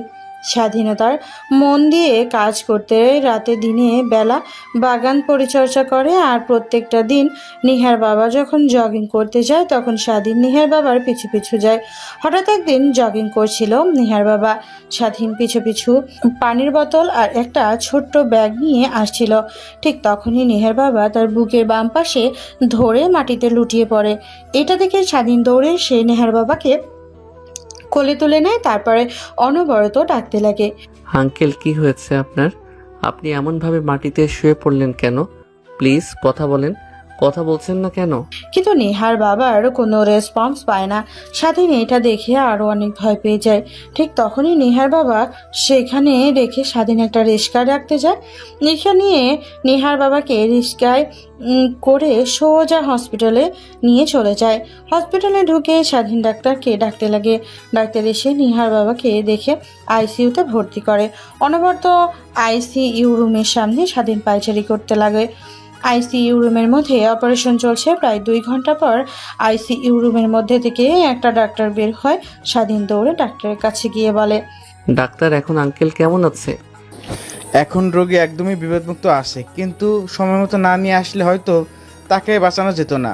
হার্ট স্ট্রোক করেছিল, যদি 5-6 মিনিট পর যদি আনা হতো তাহলে তাকে আর বাঁচানো যেত না। চিন্তার কারণ নেই, এখন বিপদমুক্ত আছে। আপনি ওনার বাড়ির সকলকে ফোন করে এখানে আসতে বলেন। জি ডাক্তার সাহেব, আসতে বলছি, কিন্তু আপনি কি আঙ্কেলকে চেনেন? হ্যাঁ, চিনব না কেন? পাগলের মতো কি বলো তুমি? ইনি হলো আমাদের এই হসপিটালের মালিক, আর তুমি বলছো আমি চিনব না? আচ্ছা ওয়েট, তোমার ফোন করে কাউকে আসতে বলতে হবে না, আমি সবাইকে ফোন করে হসপিটালে আসতে বলছি। কথাটা বলে ডাক্তার স্বাধীনের সামনে থেকে চলে যায়। স্বাধীন সেইখানে আর না দাঁড়িয়ে সামনে থাকা চেয়ারে গিয়ে বসে পড়ে। সেভাবে পেরিয়ে যায় 20 মিনিট। হঠাৎ কেউ একজন এসে স্বাধীনের কলার চেপে ধরে দাঁড় করে দেওয়ালের সঙ্গে ধরে বলতে লাগে, কুত্তার বাচ্চা, তোর এত বড় সাহস, আমার বাবাকে মারতে চেয়েছিলি? আমি বাবাকে কত করে বললাম তোমার অনেক শত্রু আসবা, সে হয়তো হতে পারে তাদেরই কোনো এক ছেলে স্বাধীন, কিন্তু আমার কথা তো শুনলই না। তুই আমার বাবাকে মারতে নিয়েছিলি, কিন্তু আবার হসপিটালে ভর্তি করেছিস কেন? আমার বাবার মৃত্যুর পর যেন আমরা তোকে সন্দেহ না করি, তাই তো? কিন্তু কি দেখলে? এটা আমার বাবার হসপিটাল, তারা আমার বাবাকে জীবন দিয়ে বাঁচানোর চেষ্টা করেছে, আর আমার বাবা বেঁচে গিয়েছে। তুই এক্ষুনি দাঁড়া, আমি বাবাকে দেখে আসছি, তারপর তোর ব্যবস্থা নিচ্ছি। ঠিক তখনই পাশ থেকে ডাক্তার এসে স্বাধীনকে নেহার হাত থেকে ছাড়িয়ে বলে, আরে মা, পাগল হয়েছো নাকি তুমি? কি করছো? ছেলেটাকে এভাবে গলার চেপে ধরেছো কেন? ও তো মারা যাবে। আঙ্কেল, আপনি কার হয়ে সুপারিশ গাইছেন? এ আমার বাবাকে খুন করতে চেয়েছিল, নিজের দোষ থামাচাপা দেওয়ার জন্য বাবাকে হসপিটালে নিয়ে ভর্তি করেছেন, যেন তার বিরুদ্ধে কোনো ব্যবস্থা না নিতে পারি আমরা। কিন্তু আমি ভালো করে জানি আমার বাবাকে এই খুন করেছে। কি বলছো মা তুমি? সময় মতো ছেলেটা যদি তোমার বাবাকে না নিয়ে আসতো তাহলে আর তাকে বাঁচানো যেত না। আর আমরা আইসির মধ্যে যখন অপারেশন করছিলাম তখন ছেলেটা তো বাইরে দাঁড়িয়ে পায়চারি করছিল। ছেলেটাকে দেখে মনে হচ্ছিল অনেক চিন্তিত হয়ে গেছিল সে। আঙ্কেল সবের অভিনয়, বুঝলেন? অভিনয় অনেক ভালো করতে পারে। অভিনয় করে আমার বাবাকে বশ করেছে। আমার বাবার কাছ থেকে শুনে আসি, যদি জানতে পারি তুই আমার বাবাকে মারার চেষ্টা করেছিলি, তাহলে কিন্তু তোকে এই পৃথিবী থেকে চিরতরে বিদায় করে দেব। কথাটা বলেই নেহা স্বাধীনের সামনে থেকে চলে যায়। স্বাধীন গিয়ে পুনরায় চেয়ারে বসে কাশতে লাগে আর অনবরত নিঃশ্বাস ফেলতে লাগে, হারান মনেই ভাবতে লাগে, এতদিন হলো নেহা ম্যামদের বাড়িতে কাজ করছি, তারা আমাকে এইটুকু চিনতে পারলো। আমি কিভাবে আঙ্কেলকে মারবো? তিনি তো আমার নতুন আরেকটা জীবন দিয়েছে, না হলে কবে না খেতে পেয়ে মারা যেতাম। আরে বাবা, চিন্তা করছো কেন? তুমি আসলেই জানো না, নেহা মামুনি অনেক আগে থেকে বদমেজাজি। বাবার হাত ডিস্টার্ব করার কথা শুনে অনেকটা রেগে গিয়ে তোমার উপর উল্টাপাল্টা কথা বলেছে। তুমি এতে কিছু মনে করো না। যখন বাবার কাছ থেকে সব কিছু জানতে পারবে নেহা মামুনি, তখন তোমাকে আবার কাছে এসে সরি বলবে, দেখে নিও। স্বাধীন ভাবতে লাগে তাই যেন হয়। তারপর না থেকে সোজা হসপিটালে বাইরে চলে আসে। তারপর নেহাদের বাসায় চলে যায়। তারপর রুমে গিয়ে ফ্রেশ হয়ে চলে যায়। অন্যদিকে নেহা কেবিনের ভিতরে প্রবেশ করে তার বাবার পাশের চেয়ারটাতে বসে। তার বাবার হাতের উপরে হাত রাখতে নেহার বাবা মিটমিট করে তাকায়। নেহা এটা দেখে মুচকি একটা হাসি দেয়। তারপর তার বাবাকে উদ্দেশ্য করে বলে, বাবা কেমন আছো এখন তুমি? হ্যাঁ মা, এখন একদমই ঠিক আছে, তোকে আর আমাকে নিয়ে চিন্তা করতে হবে না। চিন্তা কি আর আমি এমনি এমনি করি? এমনিতেই তোমার অনেক শত্রু। বললাম চলো বিদেশে চলে যাই, যেখানে আমাদের কোনো শত্রু নেই, আমাদের কেউ চিনতে পারবে না। দেশে থাকা সহজ, সম্পত্তি অফিস না হয় কারোর হাতে তুলে দিয়ে যায়, প্রত্যেক মাসে তার কাছ থেকে আমাদের লাভ বুঝে নিলেই হবে। কিন্তু তুমি তো আমার কোনো কথাই শুনছো না। মা, তুই এমনি এমনি আমাকে নিয়ে চিন্তা করিস, আমার কিছুই হয়নি। হাঁটতে গিয়ে হঠাৎ করে বুকের বাঁ পাশে অনেক ব্যথা হয়, বুকের বাঁ পাশে ধরে মাটিতে লুটিয়ে পড়ি। তারপর আর কিছু মনে নেই, জ্ঞান ফিরতে গিয়ে দেখি কি হসপিটালে। তার মানে তোমার এই অবস্থার পেছনে স্বাধীনের কোনো হাত নেই, তাই তো? কি বলছিস মা? এগুলো তুই স্বাধীনের? আমার অসুস্থ হওয়ার পিছনে পিছনে হাত থাকতে যাবে কেন? না মানে বাবা, আমি ভেবেছিলাম যে স্বাধীন তোমাকে এই অবস্থায় রেখেছে, এই অবস্থা করেছে, তাই ওকে অনেক উল্টাপাল্টা কথা বলেছি। মা, কি বলছিস এসব? যদি সময় মতো না স্বাধীন আমাকে হসপিটালে নিয়ে না আসতো, তাহলে আজ আমি বেঁচে থাকতাম না। ছেলেটা জানিস আমাকে নয় চিন্তা করছিল, আমি ভিতর থেকে সব দেখেছি, কিন্তু মুখ দিয়ে কথা বেরোচ্ছিল না। আর তুই কিনা ছেলেটাকে উল্টাপাল্টা কথা বলেছিস। যা, তুই এখনই গিয়ে স্বাধীনের কাছে সরি বলে আসবি। নিহার কেন জানি তার বাবার কথাগুলো শুনে অনেক খারাপ লাগছে। আসলেই তো স্বাধীন গেছে, অনেক অবহেলা করেছে, সকালের সামনে অনেক অপমান করেছে। ছোট লোক বলে স্বাধীনের কাছে সরি বলা উচিত। সে যা ভেবেছিল তার পুরোটাই উল্টো হয়েছে। তাই এটা ভেবে নেহার কেবিনের বাহিরে আসে স্বাধীনকে সরি বলার জন্য, কিন্তু এসে দেখে স্বাধীন নেই। তারপর পুরো হসপিটাল ঘুরে স্বাধীনকে খুঁজতে লাগে, কিন্তু কোথাও পায় না। তারপরে শেষমেশ নেহা তার বাবার কেবিনে গিয়ে বসে পড়ে। নেহাকে আসতে দেখে নেহার বাবা বলে, কিরে মা, সেদিনকে পেয়েছিলি আর ওর কাছ থেকে ক্ষমা চেয়েছিস? আমি লক্ষ্য করেছি তুই ছেলেটাকে একদমই দেখতে পারিস না। যদি না দেখতে পারিস তাহলে আমাকে বলিস, আমি ছেলেটাকে আমার অফিসের যে কোনো একটা পোস্টে চাকরি দিয়ে দিব। ওর কাজ অনেক ভালো, হয়তোবা পিয়ন কিংবা দারোয়ানের। সরি বাবা, আসলে আমি চাই না স্বাধীনের সঙ্গে ওই ব্যবহার করতে, কিন্তু আমার পরিস্থিতি থাকে খারাপ ব্যবহার করতে বাধ্য করেছে। আমি সরি বাবা, ওর কাছে ক্ষমা চেয়ে নিব। কিন্তু ওকে পুরো হসপিটালে তন্ন করে খুঁজলাম, কিন্তু কোথাও পাইনি। হয়তোবা বাসায় চলে গেছে। হ্যাঁ, চলে গিয়েছে হয়তোবা, এখন আল্লাহ জানে আর কতদিন এই বন্ধ ঘরের মধ্যে থাকতে হবে হসপিটালে। একটা গল্প করার মানুষও নেই। কে বলেছে বাবা কেউ নেই? আমি তো আছি, তুমি আমার সঙ্গে কথা বলো। তারপর নেহা পুরো দিনটা হসপিটালে কাটিয়ে দেয় তার বাবার সঙ্গে। আসলে নেহা তার বাবাকে অনেক ভালোবাসে। বিকেলের দিকে বাসায় আসে ফ্রেশ হওয়ার জন্য। মেন গেটে এসে গাড়ির হর্ন দিতেই সারাদিন দরজা খুলে দেয়। গাড়ির ভেতরে প্রবেশ করে। স্বাধীন দরজা লাগিয়ে দিয়ে দৌড়ে নেহার গাড়ির দিকে যেতে লাগলো। তারপর নেহা পার্কিং লটে গাড়ি রেখে ভেতরে প্রবেশ করতে যাবে, ঠিক তখনই পেছন থেকে স্বাধীন নেহাকে বলে, ম্যাম এখন স্যার কেমন আছে? নেহা স্বাধীনের কথা শুনে পেছনের দিকে তাকিয়ে স্বাধীনের কাছে আসতে লাগে।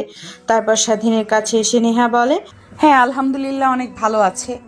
আর আই এম সরি, আসলে বাবার ওই অবস্থার কথা শুনে অনেক রেগে গিয়েছিলাম। ভেবেছিলাম তোর হয়তো বা হাত আছে, তাই তো কেউ উল্টাপাল্টা কথা বলেছি। তুই আমাকে ক্ষমা করে দিস। হ্যাঁ। নেহার কথা শুনে স্বাধীন একটু বাঁকা হাসি দিয়ে বলে, আরে ম্যাম সমস্যা নেই, আমার কাছে সরি বলতে হবে না। আমার ছোট লোক গরিব, আমাদের তো বাজে নজরে দেখবেন, আমাদের অনেক বকাবকি করবেন, এটা তো স্বাভাবিক, আমি কিছু মনে করি নাই। স্বাধীন অনেক কথাগুলো কেন জানি নেহার একটু বুকে লাগে, কিন্তু সেই দিকে কোনো একটা পক্ষ না দেখে নেহা বাসায় গিয়ে রুমে চলে যায়। অন্যদিকে স্বাধীন মন দিয়ে তার কাজ করতে লাগে। এই কুত্তার বাচ্চা, তোকে কতক্ষণ ধরে ডাকছি, কিন্তু তুই তো আমার কোনো কথাই শুনছিস না। সেই যে উপরের দিকে তাকিয়ে আছিস, মোরটেরে গেলে নাকি আবার? ঠিক তখনই স্বাধীনের ধ্যান ভেঙে যায়। তড়িঘড়ি করে শোয়া থেকে উঠে দাঁড়াতেই তারপর নেহার সামনে গিয়ে বলে, মানে সরি আসলে। আর আসলে আসলে করতে হবে না, বুঝতে পারছি। আমার বাবার সয় সম্পত্তি সব নিজের করে নেওয়ার চিন্তা ভাবনা করেছিলি, তাই না? আমি বেঁচে থাকলে তা একদমই হতে দেব না। আমার বাবার সব সম্পত্তির দিকে যদি কেউ তাকায়, তাহলে তাকে আমি জ্যান্ত পুঁতে রাখবো। ম্যাম আমি গরিব, স্টোর থেকে কখনো মা বাবার আদর কি জিনিস তা পাইনি। মানুষের লাথিগুতা অনেক কথা শুনে বড় হয়েছি, কখনো কারোর প্রতিবাদ করতে পারিনি। আমরা গরিব বলে আর কি বললেন? আপনার বাবার সয় সম্পত্তি দেখে নজর, তাই না? ওদিকে আমি বিন্দুমাত্র তাকাই না, কারণ যেভাবে আছি আল্লাহর কাছে দোয়া করি যেন এইভাবে মৃত্যু হয় আমার। হয়েছে, তোকে আর ছোট মুখে বড় কথা বলতে হবে না। এখন চল নিজেই, সবাই আমাদের জন্য অপেক্ষা করছে। তারপর স্বাধীন আর নেহা রুম থেকে বেরিয়ে যায়। বাসার নিচে সবাই ড্রয়িং রুমে বসে তাদের জন্য অপেক্ষা করছিল। ঠিক তখনই স্বাধীন আর নেহা ছেড়ে দিয়ে নিচে নামতে লাগলো, কিন্তু তখনই তাদের দিকে সবাই তাকিয়ে দেখতে লাগে। এইটা দেখে স্বাধীন আচমকায় নেহার হাত চেপে ধরে। এটা দেখে নেহা স্বাধীনের দিকে রাগী দৃষ্টিতে তাকায়। ঠিক তখনই স্বাধীন চোখ ফিরিয়ে সাড়া দিয়ে নেহাকে চুপ থাকতে বলে। নেহা দেখতে পায় সবাই তাদের দিকে তাকিয়ে আছে। এটা দেখে আর কোনো সিন ক্রিয়েট করে না। স্বাধীন হাত ধরে নিচে নেমে আসে। কোনো দিকে সবাই তাদের দিকে তাকিয়ে নিজেদের মধ্যে বলা বলি করছে, দেখেছিস হানিফ, তোর মেয়ে কত সুখী। যখন শুনলাম তোর মেয়ের বিয়ে ভেঙে গেছে তখন অনেক হতাশ হয়ে পড়ি। নেহা মামুনির এরকম সর্বনাশ কে করলো? সকলের সামনে চুনকালি মাখলো, কিন্তু ছেলেটার সঙ্গে দেখ, একদম নেহা মামুনিকে মানিয়েছে। আমি তো ওদের ছুটিকে 100-তে 100 দিচ্ছি। হয়তো তোমরা সবাই ওর পরিচয় শুনে অনেকটা অবাক হবে, কিন্তু কিচ্ছু করার নেই, আমার যা ভালো মনে হয়েছে আমি তাই করেছি। সবার সামনে নিজের মেয়ের মান সম্মান নষ্ট হওয়ার থেকে আমি যেটা করেছি একদম বেস্ট, ভালো করেছি। আমার বাসার দারোয়ান। কি বলছিস এইসব তুই নেহা? মামনিকে বিয়ে দিয়েছিস, তাও আবার সামান্য একটা গেট দারোয়ানের সঙ্গে, তাও আবার তোর বাসার। কিন্তু ছেলেটাকে তো দেখে একদমই ওইরকম মনে হচ্ছে না। আরে না, আমি ঠিকই বলছি, আমাদের বাসার দারোয়ান। ওই ছেলেটা একদিন ওই হঠাৎ পার্কে দেখা হয়, আমার কাছে জানা, তারপর তাকে দারোয়ানের চাকরি দেই। কিন্তু ছেলেটার কথাবার্তা সবকিছু দেখে আমার অনেক ভালো লাগে। কিন্তু তখনই নেহার বিয়ে ঠিক হয়ে যায়। নেহার বিয়ে ভেঙে গিয়ে মার মাথা নষ্ট হয়ে যায়, তাই এদিক ওদিক তাকিয়ে স্বাধীনকে দেখতে পাই, তারপর ওর সঙ্গে বিয়ে দিয়ে দিই। নিহার বাবার কথা শুনে সবাই স্বাধীনের দিকে একটু বাঁকা চোখে তাকায়। অনেক ভালো বলে আবার অনেক খারাপও লাগে, কারণ সামান্য একটা দারোয়ান যে মালকিনের মেয়েকে বিয়ে করেছে কেউ মানতে পারছে না। কিন্তু সেদিকে কোনো ভ্রুক্ষেপ দেখায় না নিহার বাবা। স্বাধীন আর নেহা আসতেই তাদের দিকে উঠে গিয়ে নিহার বাবা বলে, তোরা এসেছিস? এত দেরি হলো যে? তোদের জন্যই সবাই অপেক্ষা করছে। আর সত্যি কথা বলতে তোদের দুজনকে অনেক ভালো মানিয়েছে রে। কথাটা শুনে নেহা আর স্বাধীন দুইজনের দিকে তাকায়, বোঝার চেষ্টা করে আগে ওকে ভালো মানিয়েছিল কিনা। তারপর ওইখানে আর না দাঁড়িয়ে থেকে খাবার টেবিলে গিয়ে বসে পড়ে। স্বাধীন তার পাশে, নেহা দুজনকে কাজের মেয়েরা খাবার বেড়ে দিতে লাগে। এখনও সবাই স্বাধীনের দিকে বাঁকা চোখে তাকিয়ে আছে। আদৌ কেউ স্বাধীনকে দেখে বলতে পারবে না যে ছেলেটা গরিব ঘরের। বাসার সঙ্গে সঙ্গে স্বাধীনের গালের কাছেও নেহার ঠোঁট দিয়ে বলতে লাগে, এখন তো অন্তত আমার হাত ছেড়ে দিবি। সরি, আসলে সবাই তখন আমাদের দুজনের দিকে তাকিয়েছিল, তাই সবাইকে একটু ভালো দেখানোর জন্য আপনার হাত ধরেছিলাম। Extremely sorry. যা, এইবারের মতো ক্ষমা করে দিলাম, কিন্তু দ্বিতীয়বার সবাইকে দেখানোর জন্য আমার হাত ধরবি না, মনে থাকে যেন। সবার সামনে হাত ধরলে আর কি সমস্যা? সব তো রাতে দেখে নিয়েছি। কথাটা বলে স্বাধীন বাঁকা একটা হাসি দেয়। নিহার গিয়ে স্বাধীনের পায়ে সজোরে একটা লাথি দেয়। স্বাধীন আহ বলে চিৎকার দিয়ে ওঠে। কি হয়েছে বাবা, তোমার হঠাৎ চিৎকার দিলে কেন? না মানে আঙ্কেল, হঠাৎ পায়ে বোধহয় পিঁপড়া কামড় দিয়েছে, তাই অনেক ব্যথা লাগায় বলে বলে চিৎকার দিয়েছিলাম, সরি। নেহার ধমক খেয়ে তার বোন খাবার খেতে লাগে। অন্যদিকে নেহার আচরণ দেখে সেখানে সবাই হাসতে লাগে। এভাবে খাবার পর্ব শেষ হয়ে যায়। খাওয়া দাওয়া শেষ করে স্বাধীন আর নেহা গিয়ে বসার রুমে বসে সবার সঙ্গে আড্ডা দিতে লাগে। বিয়ে ধীরে ধীরে সমাগম কমে যাচ্ছে, যে যার বাসায় চলে যাচ্ছে। স্বাধীন নেহার সঙ্গে সাক্ষাৎ করে। অনেকটা সময় পেরিয়ে যায়, দুপুরের দিকে সবাই চলে যায়। বাসায় শুধু নেহা, নেহার মা বাবা, তার ছোট বোন স্বাধীন আর কিছু কাজের লোক। বাড়ি গহনা আর লেহেঙ্গা পরে থাকতেই নেহার অনেক বিরক্ত লাগছে, তাই দৌড়ে রুমে যেতে নেবে। ঠিক তখনই লেহেঙ্গার সাথে পা বেজে নেহা পড়তে যেতে লাগে।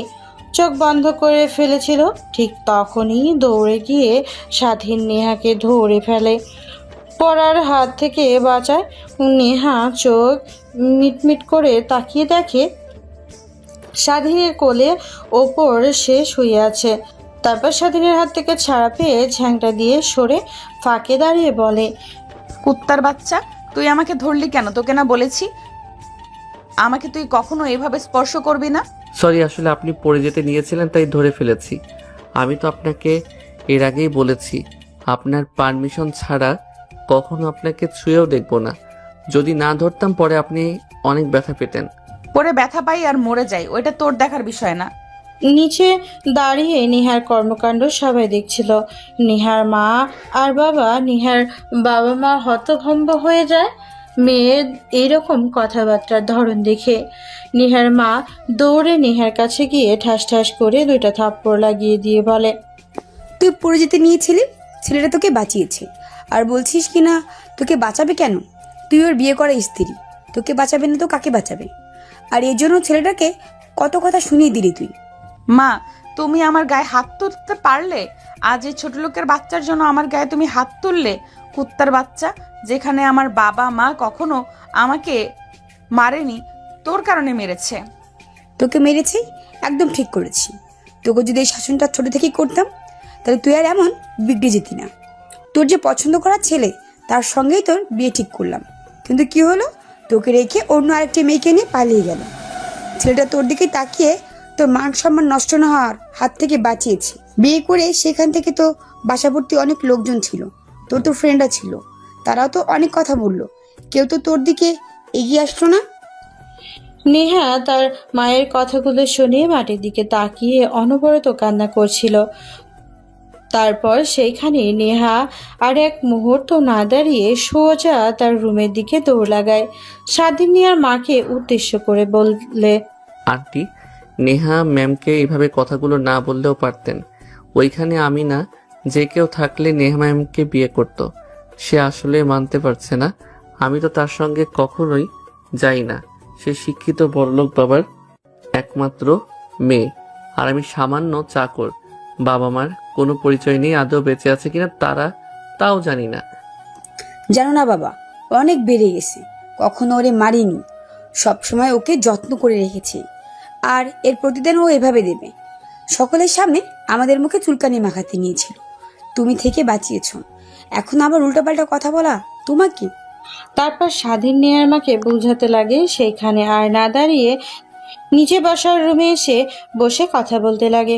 কথা বলার এক পর্যায়ে স্বাধীন বলে ওঠে, আমি বলি কি আন্টি, নেহা ম্যাম যেহেতু আমাকে মানতে পারছে না, তাহলে আমাকে যেন ডিভোর্স দিয়ে দেয়।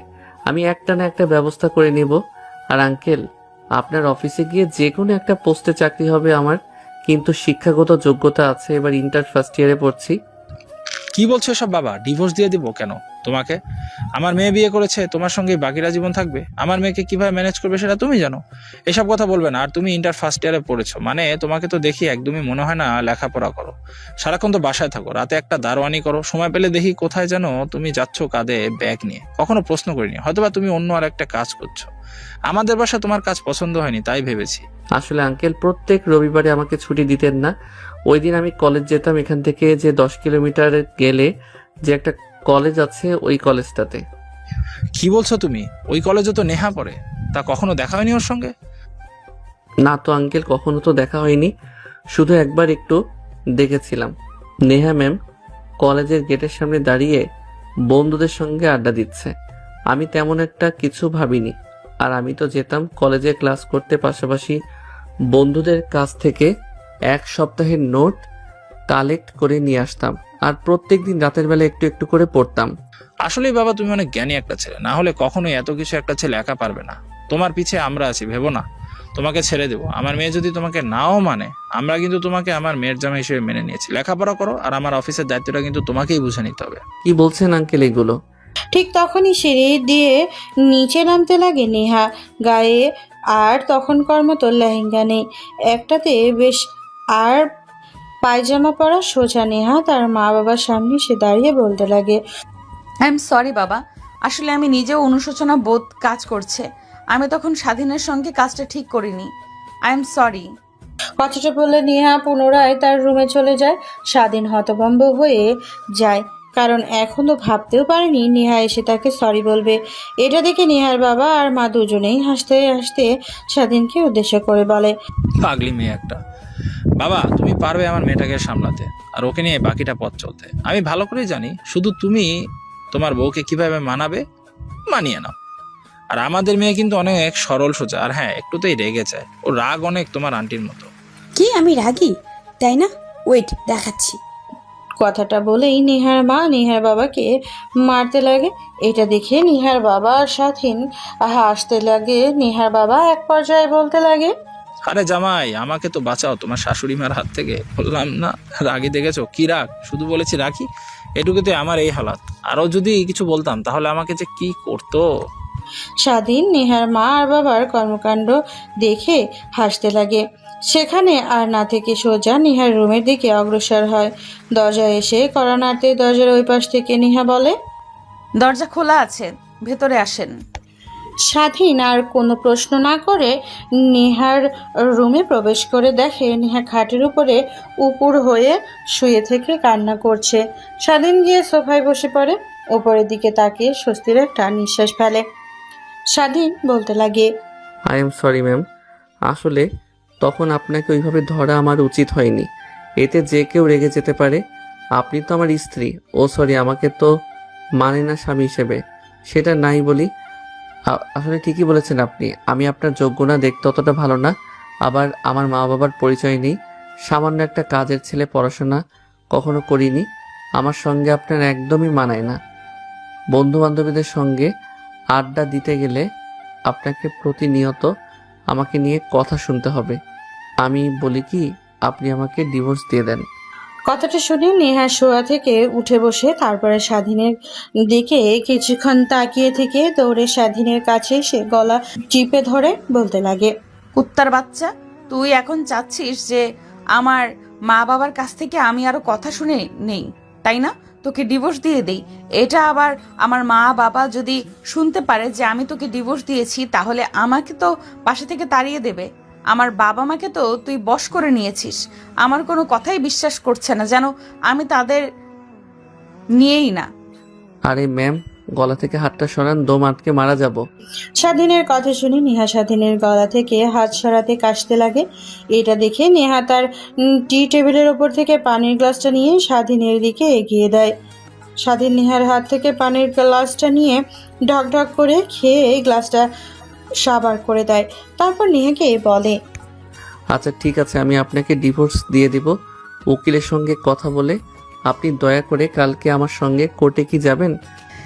আচ্ছা ঠিক আছে, তা আমি যাব, কিন্তু আমাকে তো সবাই চেনে। কোর্টের প্রত্যেকটা উকিল তো যদি বাবাকে বলে দেয় এই বিষয়টা, তাহলে তো আবার বাবা জানতে পারলে আমাকে আবার অনেক কথা শোনাবে। তার থেকে আমার একটা বন্ধু আছে যে উকিল, ওর সঙ্গে আমি কথা বলছি। তারপর নেহা তার বন্ধুকে ফোন করে বেলকনিতে চলে গিয়ে কথা বলতে লাগে। স্বাধীন সেইখানেই বসে থাকে আর ভাবতে লাগে, আল্লাহ, তোমার কাছে কি আমি এই যে পৃথিবীতে এসেছিলাম, জন্মের পর থেকে ফুটপাতে মানুষের লাথি কুত্তা খেয়ে বড় হয়েছি, শেষমেশ একটা পরিবার পেলাম যে কিনা মা বাবার মতো যত্ন করে তারপর দিয়ে দিলে, কিন্তু আমাকে সে মানে না। কথাটা ভাবতেই স্বাধীনের চোখ দিয়ে এক ফোঁটা পানি গড়িয়ে পড়ল। ঠিক তখনই নেহা রুমে প্রবেশ করে। এটা দেখে স্বাধীন তড়িঘড়ি করে তার চোখ মুছে নেয়। নেহা খাটের উপরে বসে ফোনটা খাটে ছুঁড়ে মেরে এটা দেখে স্বাধীন অনেকটাই ভয় পেয়ে যায়। আমার উকিল বন্ধুর কাছে ফোন করেছিলাম, সে বলল আমাদের যেভাবেই হোক 6 মাস একসঙ্গে থাকতে হবে, তারপর যদি মনে হয় যে ডিভোর্স লাগবে তাহলে ডিভোর্স দিতে পারবো, এর আগে না, যেহেতু সদ্যই আমাদের বিয়ে হয়েছে। এখন কি করবেন ম্যাম? এখন আর কি করার, তোকে মেনে নিতে হবে আর 6টা মাস একসঙ্গে থাকতে হবে, তারপর না হয় তোকে ডিভোর্স দিয়ে দিব। এর আগে তো পারছি না। তুই একটা কাজ কর, আমাদের মধ্যে সম্পর্কটা যেমনই হোক বাহিরে যেন কেউ তা জানতে না পারে। মা বাবার সামনে আমি অভিনয় করব, তুই আমার সঙ্গে একই রকম অভিনয় করে চলবি। এখন যা রুম থেকে, তোর রুমে গিয়ে যা যা দরকার তা এই রুমে নিয়ে আয়। তোকে আর এখানে থাকতে হবে না, এখানেই থাকিস, আর আমি থাকবো খাটের উপরে আর তুই মেঝেতে শুয়ে থাকবি, ঠিক আছে? যদি মানতে পারিস তাহলে আসবি, না হলে থাক, দরকার নেই। ঠিক আছে ম্যাম। কথাটা বলে যেই স্বাধীন পড়তে যাবে ঠিক তখনই দরজায় সে কেউ নক করে। নেহা উঠে গিয়ে দরজা খুলে দেখে একটা কাজের ছেলে দাঁড়িয়ে আছে তার দরজার সামনে, হাতে একটা বড় কার্টুনে।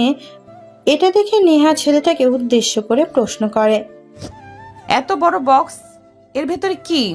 ম্যাম, বড় সাহেব বলল যে স্বাধীন স্যারের রুম থেকে যা যা আছে সবকিছু একটা বাক্সে করে আপনার রুমে এসে দিতে। তাই এই বাক্সের ভিতরে স্বাধীন স্যারের জন্য সবকিছু আছে, তাই দিতে এসেছি। ও আচ্ছা, আয় ভেতরে আয়, আর ওই সাইডে রেখে দে। ছেলেটা অনুমতি পেয়ে ঘরের ভিতরে প্রবেশ করে। তারপর নেহার ঘরের এক কোনায় বক্সটা রেখে চলে যায়। তারপর স্বাধীন বক্সটা খুলে এক এক করে জামা কাপড় বের করে ওয়ার্ড্রোবের ভিতরে রাখতে যাবে। ঠিক তখনই নেহা বলে, এই তোর ময়লা জামা কাপড় কোথায় রাখছিস? বাইরে ফেলে দে, বাবার কাছ থেকে টাকা নিয়ে তোকে শপিং করে দেব। এইসব আমার ঘরে রাখবি না, ওইখানে রেখে দে। যদি তোর প্রয়োজনীয় কিছু থেকে থাকে তাহলে রাখ, না হলে বক্সটা বাইরে দিয়ে গিয়ে পরিয়ে দে। কিন্তু ম্যাম, এই পোশাকগুলো তো কিছুদিন আগেই আঙ্কেল আমাকে টাকা দিয়েছিল, সেই টাকা দিয়ে কিনেছি। কি বললাম তোর কানে যায়নি? বলছি যে তোর প্রয়োজনীয় কিছু থাকলে তা রেখে দে।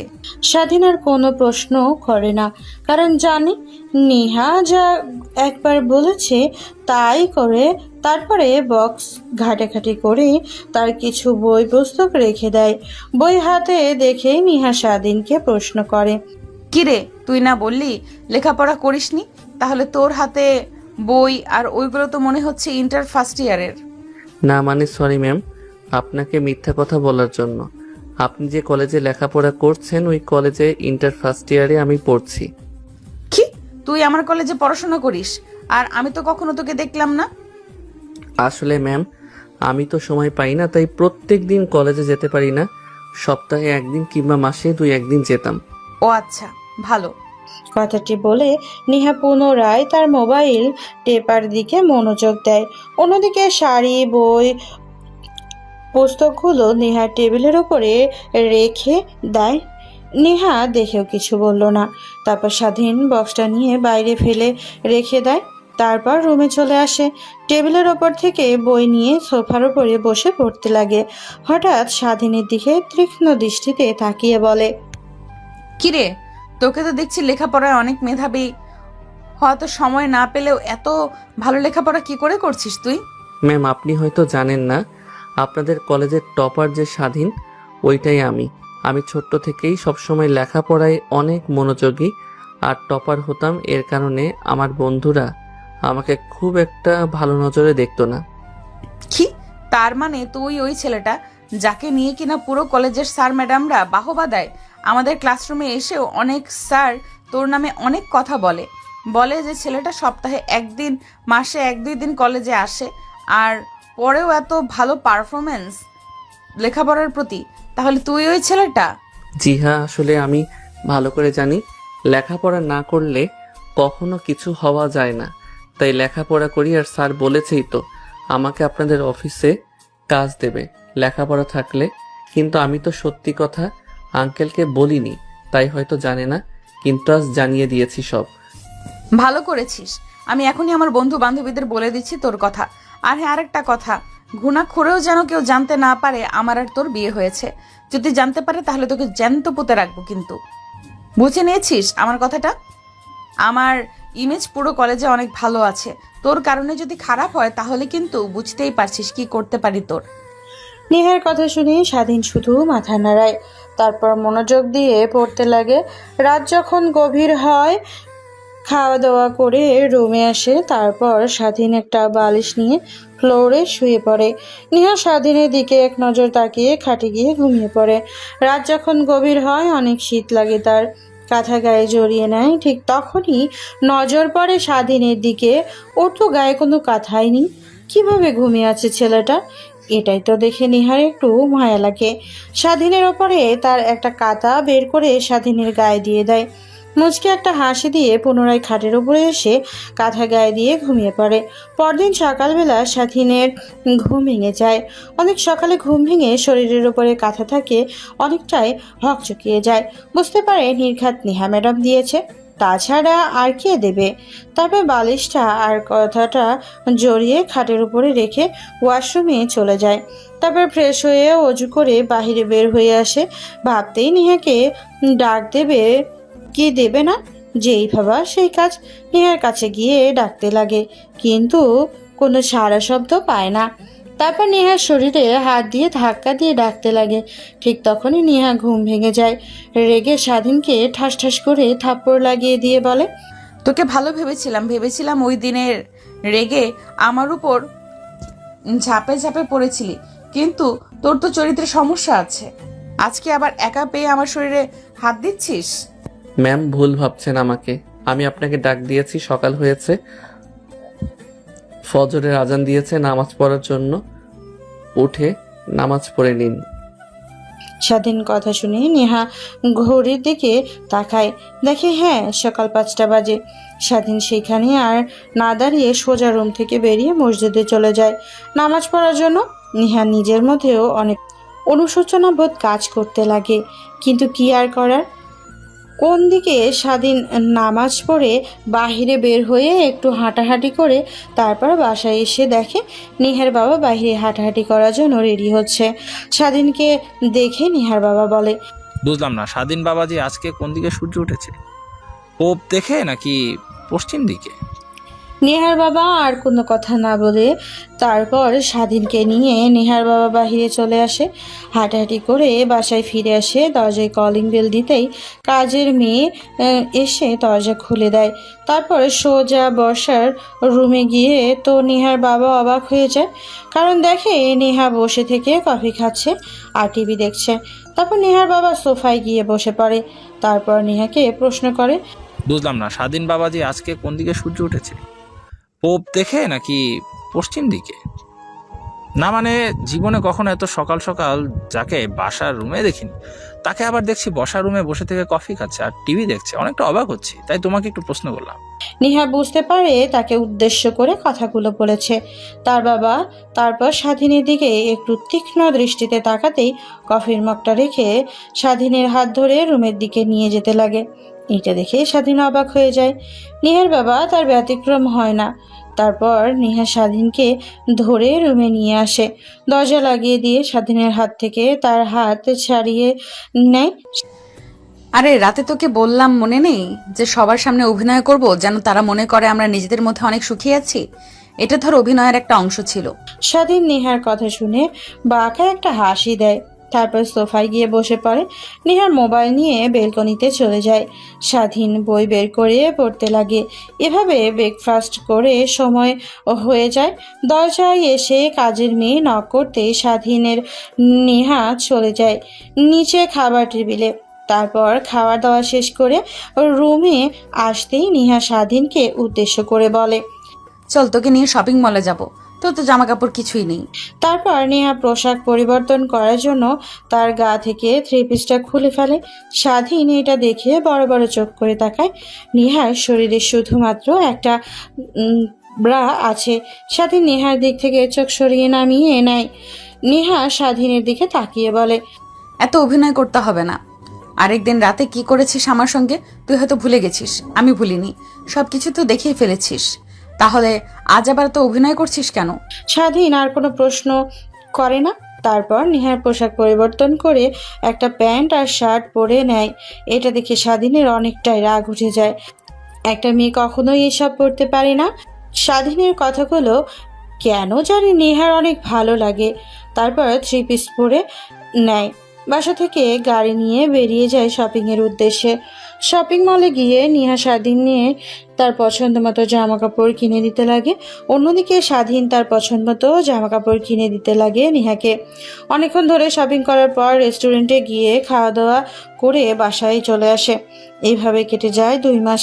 রাতের বেলা সবাই খাবার খাচ্ছিল, ঠিক তখনই নেহার বমি বমি ভাব হয়। নেহা দৌড়ে চলে যায় বেসিংয়ের দিকে। নেহার মা চলে যায় তার দিকে। নেহার বাবা আর স্বাধীন অবাক হয়ে যায়, হঠাৎ দৌড়ে চলে গেল ওই দিকে কেন? একটু পর নেহার মা এসে বলে, আপনি একবার ডাক্তারকে ফোন করে আসতে বলেন। নিয়ে অনবরত বমি করছে, যা খেয়েছিল সব বের করে দিচ্ছে। এসব আমার একদম ভালো লাগছে না। আমি এখনই ডাক্তারকে ফোন করে আসতে বলছি। তারপর স্বাধীন নেহার কাছে যায়, মাথায় হাত বুলিয়ে দিতে লাগে। নেহা বমি করা শেষ হলে পানি খাইয়ে দিয়ে রুমে নিয়ে এসে শুয়ে দেয়। একটু পর ডাক্তার আসে। তারপর রুম থেকে সবাই চলে যায়। ডাক্তার নেহাকে দেখে রুম থেকে বের হতেই নেহার বাবা আর স্বাধীন গিয়ে বলে, বন্ধু কি হয়েছে? আমার মেয়ের খাবার খাচ্ছিল, হঠাৎ করে বমি করতে লাগে। আরে চিন্তার কোনো বিষয় নেই, সুখবর আছে। আগে মিষ্টিমুখ করা, তুই তো নানা হতে চলেছিস। কথাটা শুনে স্বাধীনের পায়ের নিচে থেকেই মাটি সরে যায়। তারপর রুমের মধ্যে প্রবেশ করতেই নেহার মা রুম থেকে বেরিয়ে যায়।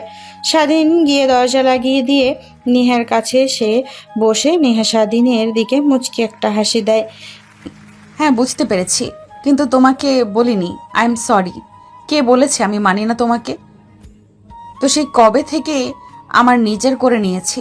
আমার প্রত্যেকটা অভিমান শাসনের মধ্যে লুকিয়ে আছে ভালোবাসা, শুধু তুমি সেটা দেখতে পারোনি স্বাধীন। কথাটা বলেই নেহার উপরে ঝাঁপিয়ে পড়ে স্বাধীন। তারা দুইজনে আবার হারিয়ে যায় ভালোবাসার অতল গভীরে, যেটা আপনাদের না জানলেও হবে। বিয়ে করে জেনে নিন কি হয়। গল্পটা কেমন হয়েছে অবশ্যই কমেন্ট করে বলতে ভুলবেন না।